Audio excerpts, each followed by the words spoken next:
Pourquoi le rachat de Twitter par Elon Musk suscite-t-il des inquiétudes ? Merci d'avoir posé la question.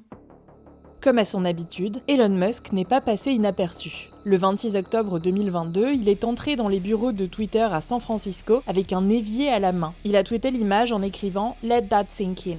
Sink signifie évier, mais l'expression est à traduire par « faites-vous à l'idée » ou « laissez-vous surprendre ». Après des mois de tergiversation, il a acquis le réseau social le 28 octobre, suscitant la surprise et l'inquiétude. Peut-on rappeler qui est Elon Musk ? Il est l'homme le plus riche du monde, avec une fortune de 220 milliards de dollars. Il est à la tête de l'entreprise de voitures électriques Tesla et du constructeur de fusées SpaceX. Mais c'est aussi un leader d'opinion aux ambitions démiurgiques. Au début de la guerre en Ukraine, il avait défié Vladimir Poutine en duel à travers un tweet et mis ses satellites à disposition pour que les Ukrainiens aient accès à Internet.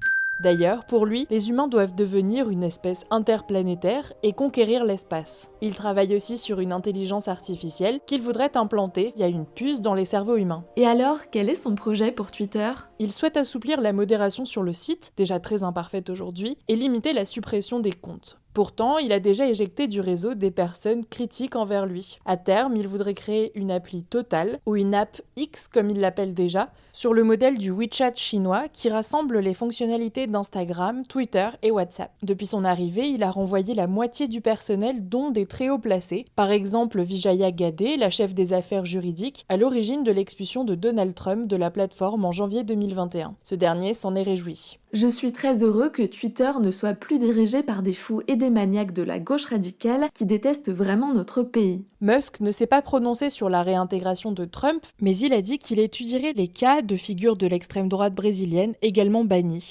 Après son arrivée, beaucoup d'entreprises ont retiré leur publicité. Pour redresser les finances de l'entreprise qui pourrait faire faillite, il a déjà mis en place un système d'abonnement payant. Et pourquoi ça inquiète ? Le manque de modération pourrait accentuer la polarisation de la société et la diffusion de fausses informations. Elles ont eu un rôle prépondérant dans l'élection de Donald Trump ou la gestion de la pandémie. Ce rachat pourrait accentuer la crise de démocratie traversée par beaucoup de pays, en premier lieu les États-Unis. Le président Joe Biden a déclaré que les liens entre Musk et d'autres pays devraient être surveillés, notamment parce que le deuxième investisseur de Twitter est un prince saoudien. L'ONU a déjà incité Musk à respecter les droits de l'homme et l'Union européenne a averti que la libéralisation de Twitter se ferait dans le cadre des lois européennes. Quelle a été la réaction des utilisateurs ? Des millions ont migré vers d'autres réseaux sociaux, en premier lieu Mastodon. Créé par un jeune Allemand en 2015, il a des airs de Twitter, mais à but non lucratif et financé par des dons. Il n'a pas de publicité, donc ne vend pas les données des utilisateurs aux entreprises. Sans algorithme, les publications apparaissent par ordre chronologique, en évitant la viralisation de contenus faux ou haineux. Enfin, il est open source, c'est-à-dire que tout le monde a accès au code et peut voir comment le site fonctionne. Voilà pourquoi le rachat de Twitter par Elon Musk suscite des inquiétudes.